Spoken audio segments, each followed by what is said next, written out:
अपन देखने वाले हैं घर्षण। क्या देखने वाले हैं? घर्षण। अंकुश साइलेंट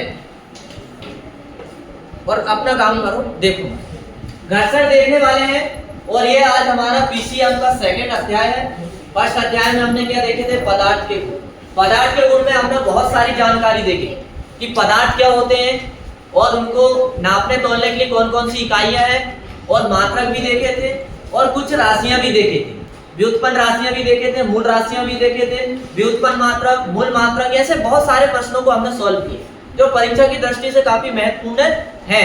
और साथ में जो है इलेक्ट्रोमीटर के बारे में देखे, हाइड्रोमीटर के बारे में, साइफन के बारे में, विंडवैन देखे और दिशा सूचक है, ऐसे काफी सारे हमने अध्ययन कल किए थे। और आज की क्लास में हम देखने वाले घर्षण। घर्षण को फ्रैक्शन बोला जाता है। क्या बोला जाता है? फ्रैक्शन। और मैं समझता हूं कि बिना घर्षण से कोई भी चीज संभव नहीं। आपका चलना भी संभव नहीं हो सकता, आपका खाना चबाना भी संभव नहीं हो सकता, गाड़ी में ब्रेक लगाना संभव नहीं हो सकता है, ठीक है, साइकिल को रोकना संभव नहीं हो सकता है। कुल मिलाकर पार्ट ऑफ लाइफ आप घर्षण को कह सकते हैं। घर्षण का जीवन में बड़ा ही महत्व है। तो घर्षण को आप इस अध्याय में बहुत अच्छे से परिचित होंगे, मतलब बहुत अच्छे से आप पहचान पाओगे कि घर्षण क्या होता है, ठीक है। तो सबसे पहले समझते हैं घर्षण। घर्षण को फ्रैक्शन बोला जाता है। देखिए इस अध्याय में हम क्या क्या पढ़ने वाले, इधर समझ में आ रहा है? Yes sir. नहीं आ रहा है तो आप जगह चेंज कर सकते हैं। आ रहा है? Yes sir. इधर दिखता है? Yes sir. हाँ, तो देखिए क्या क्या पढ़ने वाले हम।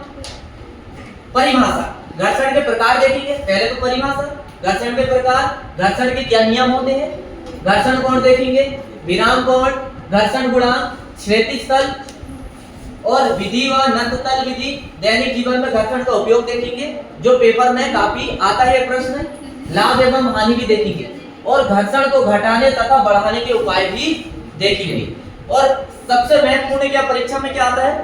घर्षण क्या है, परिभाषा, और इसको घटाने और बढ़ाने के कारण या घटाने और बढ़ाने की विधि बताइए। कुछ ऐसा प्रश्न आता है। तो देखिए ये जो मैं आपको जो कहानी सुनाने जा रहा हूँ, ये 6 लाइन की जो है, इसको बहुत अच्छे से सुनना है। ये 6 लाइन की जो कहानी है, इसको बहुत अच्छे से सुनना है, समझ लेना है कि हम एक कहानी सुन रहे हैं। क्योंकि ये कहानी आपको यदि समझ में आ गई, ये अध्याय आपको बहुत इजी वे में समझ में आ जाएगा। देखिए क्या है घर्षण। दैनिक जीवन में हम पाते हैं कि, दैनिक जीवन में पाते हैं कि, कहानी बहुत इंटरेस्टिंग है, बहुत मजा आएगा। देखिए कैसे। दैनिक जीवन में हम पाते हैं कि एक गेंद को फर्श पर लुढ़काया जाता है तो गेंद कुछ दूरी चलने के बाद रुक जाती है। होता है ऐसा? Yes sir. या ग्राउंड में हम गेंद खेलते हैं तो गेंद में स्पीड से चलती है और कुछ समय बाद वो खुद ही रुक जाती है। इसी प्रकार जब चलती कार की इंजन को बंद कर दिया जाए तो कार कुछ दूरी तय करके रुक जाती है। होता है ऐसा? Yes sir. यदि गाड़ी का इंजन बंद कर दे तो वो भी रुक जाती है। न्यूटन के गति के प्रथम नियम अनुसार गेंद और कार को उसी वेग से उसी दिशा में चलते रहना चाहिए, चलते रहना चाहिए था, किंतु ऐसा नहीं होता।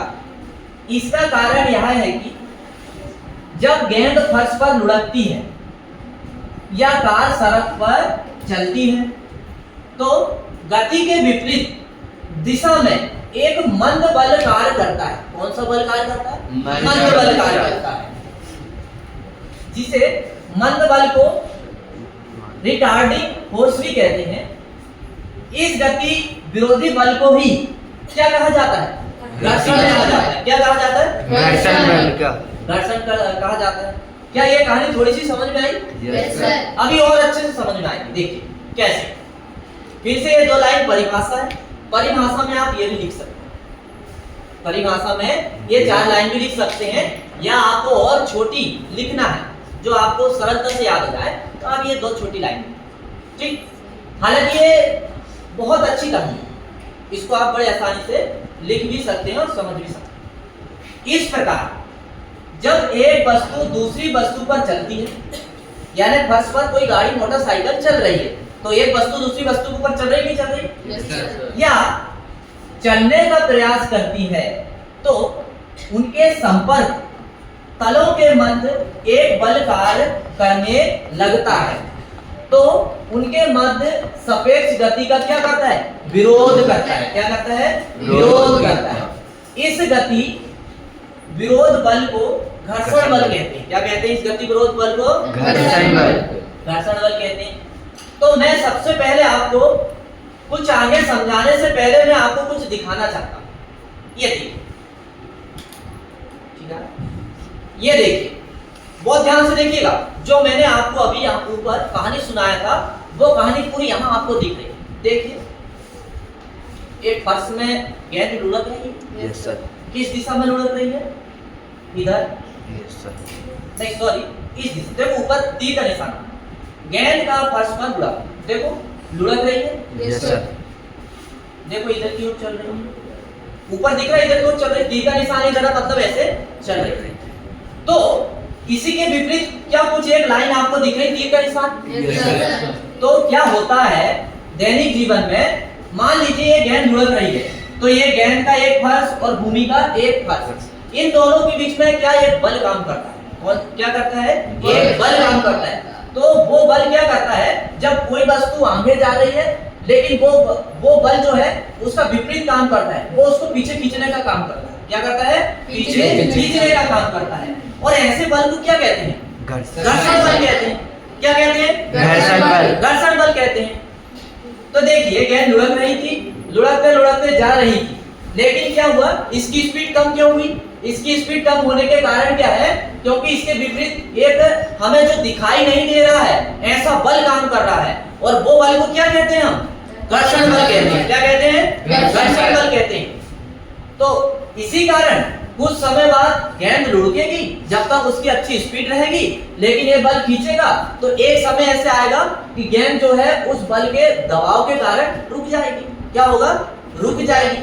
अब देखिए, ये कार चल रही है, Yes, sir. इसका इंजन हमने क्या कर दिया? बंद कर दिया। मतलब चाबी को, स्विच को बंद कर दिया, न्यूटन कर दिए।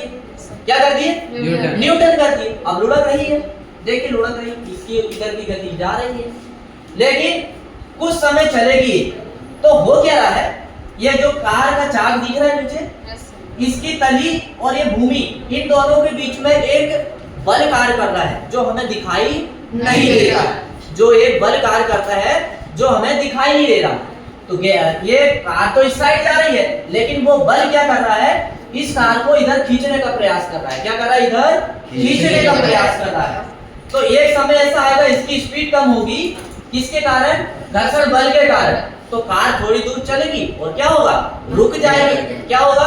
रुक जाएगी। तो ऐसे रोकने वाले बल को क्या कहा जाता है? घर्षण बल कहा जाता है। क्या कहा जाता है? घर्षण बल। घर्षण बल कहा जाता है। क्या ये दो कहानी में कुछ समझ में आया यहाँ पर? Yes, sir. अब नीचे क्या दिया देखो, घर्षण बल। घर्षण बल। यह सदैव गति के विपरीत दिशा में कार्य करता है। करता है कि नहीं? Yes, sir. गति यदि ऐसी है तो ये इधर खींचेगा, यदि कोई व्यक्ति इधर जा रहा है तो ये उसको उल्टी दिशा में खींचता है, तभी तो वो वस्तु रुकेगी नहीं रुकेगी। तो ये यही लिखा है, घर्षण बल यह सदैव गति के विपरीत दिशा में कार्य करता है। देखो घर्षण बल की दिशा इधर है और वस्तु जा किधर रही? इधर जा रही है इधर। Yes, sir. अब घर्षण बल कहाँ लग रहा है इसमें?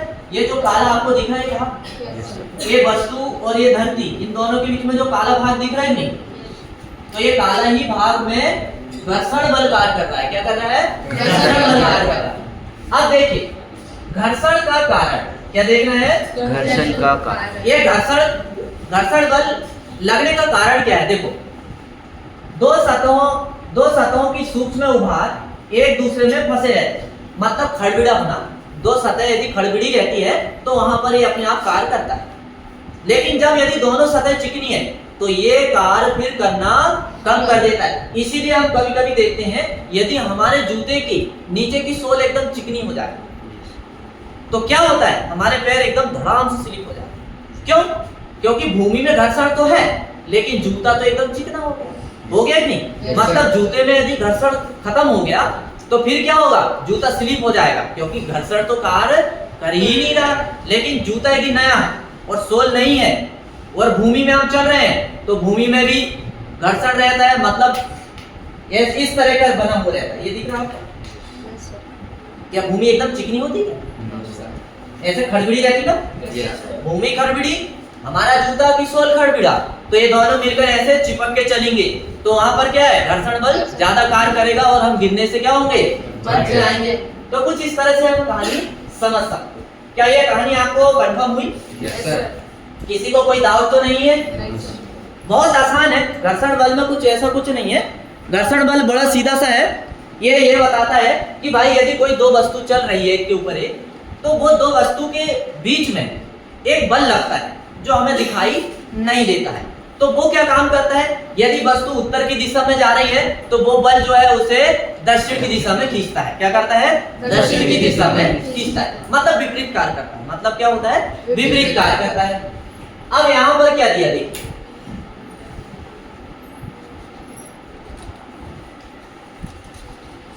क्या दिया है, घर्षण के संबंध में निम्नलिखित स्मरणीय तथ्य, मतलब और कुछ हमें और समझना चाहिए। क्या है? घर्षण सदैव दो वस्तु के संपर्क तलों के मध्य कार्य करता है कि Yes, sir. दो वस्तु यदि रहेगी तभी वो दो वस्तु के बीच में ही वो कार्य करेगा ही नहीं करेगा। Yes. घर्षण एक गति विरोधी बल है, अर्थात गति की विपरीत दिशा में कार्य करता है। मतलब कोई भी वस्तु, चाहे गेंद हो, मनुष्य हो, गाड़ी हो, मोटर कार हो, उनकी स्पीड को क्या करता है, गति को रोकता है। इसलिए से गति विरोधी बल कहते हैं। इसे क्या कहते हैं? गति विरोधी बल कहते हैं। घर्षण संपर्क तलों के समांतर कार्य करता है। दो वस्तुओं के मध्य सापेक्ष गति होने पर भी घर्षण बल कार्य करता है। घर्षण बल की प्रवृत्ति संपर्क में आए तलों या गतिमान वस्तुओं के मध्य सापेक्ष गति को नष्ट करने की होती है। घर्षण बल एक असंरक्षित बल है। कैसा बल है? असंरक्षित बल। तो ये थी हमारी घर्षण की कुछ बातें जो हमने समझे। अब यहाँ क्या देखेंगे आप? घर्षण के प्रकार। क्या देखेंगे? घर्षण के प्रकार। अब घर्षण के प्रकार में देखेंगे कि घर्षण कितने प्रकार का होता है। क्या देखेंगे? घर्षण कितने प्रकार का होता है। तो देखिए ध्यान से समझना है यहाँ पर, ठीक है? घर्षण बल दो प्रकार के होते हैं। कितने प्रकार के? दो। स्थितिक घर्षण, लोटनी घर्षण। लोटनी घर्षण उसे कहेंगे, मान लीजिए जब कोई वस्तु किसी सतह पर या किसी वस्तु के ऊपर लुढ़क रही है, जब ये तो लोटनी घर्षण हो। अब जैसे मान लो गेंद भूमि में लुढ़कती है, अरे ग्राउंड में लुढ़कती नहीं, Yes, तो उसे भूमि कहेंगे ना। Yes, sir. भूमि को एक सतह मान लो और बॉल को एक वस्तु मान लो, तो एक सतह के ऊपर भूमि है, मतलब एक सतह के ऊपर बॉल लुढ़क रही नहीं।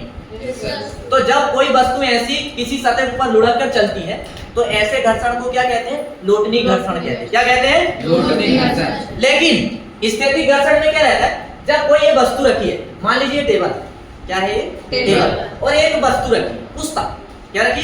पुस्तक। लेकिन अब ये पुस्तक इस टेबल के ऊपर ऐसे घिसट के चलेगी, ऐसे घिसट के चलेगी, मतलब इसको चलाने के लिए हमें क्या करना पड़ेगा? दबाव देना पड़ेगा। तो ऐसा घर्षण बल क्या कहलाता है? स्थितिक घर्षण। ये वस्तु स्थिति नहीं, Yes, sir. इसको हटाने के लिए हमने ऐसा बल, इसको लगाया ताकत, Yes, sir. ऐसा लगाई कि नहीं? Yes, sir. तो ये घिसट के चल रही कि नहीं? Yes, sir. जब कोई वस्तु ऐसी घिसट के चलती है, रगड़ के, तब ऐसा घर्षण को क्या कहते हैं? स्थितिक घर्षण कहते हैं। क्या कहते हैं? स्थितिक घर्षण। वो यहाँ लिखा देखो, दो घर्षण दो प्रकार का, तो समझ में आया? जब एक वस्तु को दूसरी वस्तु के ऊपर चलाने के लिए बाह्य बल लगाया जाता है किंतु वह वस्तु स्थिर ही रहती है, तो उनके संपर्क तलों के मध्य कार्य करने वाले घर्षण को क्या कहते हैं? स्थितिक घर्षण कहते हैं। क्या कहते हैं? इसके विपरीत जब एक वस्तु दूसरी वस्तु पर चलती है, जब एक वस्तु दूसरी वस्तु पर चलती है तो उनके संपर्क तलों के मध्य कार्य करने वाला घर्षण को क्या कहते हैं? गति घर्षण कहते हैं। क्या कहते हैं? गति घर्षण, क्योंकि गति कर रही ना, वस्तु चल रही है इसलिए। अब नीचे यहाँ पर क्या दिया है?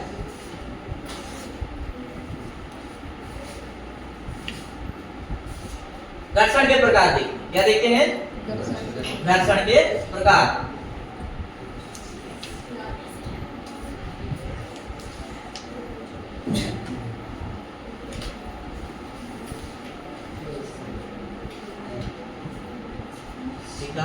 Yes. थोड़ा बड़ा कर। No, no. हो गया बराबर। देखिए घर्षण के प्रकार, क्या देखना है? घर्षण के प्रकार। तो घर्षण के प्रकार में देखिए टाइप ऑफ फ्रैक्शन। घर्षण दो प्रकार का, देखो स्थिति घर्षण और लोटनी घर्षण। स्थिति घर्षण और लोटनी घर्षण, परिभाषा तो हमने देख ली है, देख ली है ना। मैं थोड़ा सा ऊपर करता हूं, बराबर समझ में आ रहा? देखिए ये स्थिति घर्षण में क्या रहता है, ये एक भूमि है, भूमि की सतह में एक कोई वस्तु रखी, मतलब बक्सा रखा, क्या रखा? बक्सा। तो ये बक्सा रखा, स्थायी रखा नहीं है, तो इसको हटाने के लिए पीछे से ये बाहर बल लगा रहा है, लगा रही थी। तो ये वस्तु घिसट के चल रही है, यस अरे ये वस्तु ऐसी रगड़ के चल रही है। Yes sir. ऐसा जब घर्षण बल आपको देखे कि कोई वस्तु रगड़ के चल रही है घिसट के, तो ऐसे घर्षण बल को क्या कहते हैं? स्थितिक घर्षण कहते हैं। क्या कहते हैं? स्थितिक घर्षण बल। परिभाषा में क्या लिखा देखो, जब वस्तु स्थिर रहती है और उसको चलाने के लिए बाह्य बल लगाया जाता है, तो संपर्क बलों के मध्य कार्य करने वाला को घर्षण बल को क्या कहते हैं? स्थितिक घर्षण कहते हैं। क्या कहते हैं? लोटनी घर्षण में देखो क्या होता है, जब वस्तु दूसरी वस्तु पर चलती है, मान लीजिए भूमि क्या है, एक वस्तु है और दूसरी वस्तु ये बक्सा है। जब वस्तु दूसरी वस्तु पर चलती है तो संपर्क बलों के मध्य कार्य करने वाला घर्षण को क्या कहते हैं? गति घर्षण कहते हैं। मतलब यहाँ पर ये वस्तु पे खींच रहा है तो गति कर रही है, क्या कर रही है? गति घर्षण बल। यहाँ स्थित है, यहाँ गति हो रही है क्या? नो नहीं हो रही, लेकिन यहाँ पर ये खींच रहा है तो ये चल रही है, मतलब यहाँ पर क्या हो रही है? गति हो रही है। गति। अब नीचे क्या दिया है, यह बल लगाए गए बाह्य बल के बराबर होता है तथा विपरीत दिशा में कार्य करता है, जब तक कि बाह्य बल अधिक न हो जाए और वस्तु की गति में ना आ जाए, तब तक ये प्रक्रिया चलती रहेगी। तो कुछ इस तरह से था। अब हम क्या देखेंगे? गति घर्षण। क्या देखेंगे? गति घर्षण। तो गति घर्षण को कितने भागों में बांटा गया? दो। कितने भागों में? दो। सर्पी घर्षण और लोटनी घर्षण। सर्पी घर्षण और लोटनी घर्षण।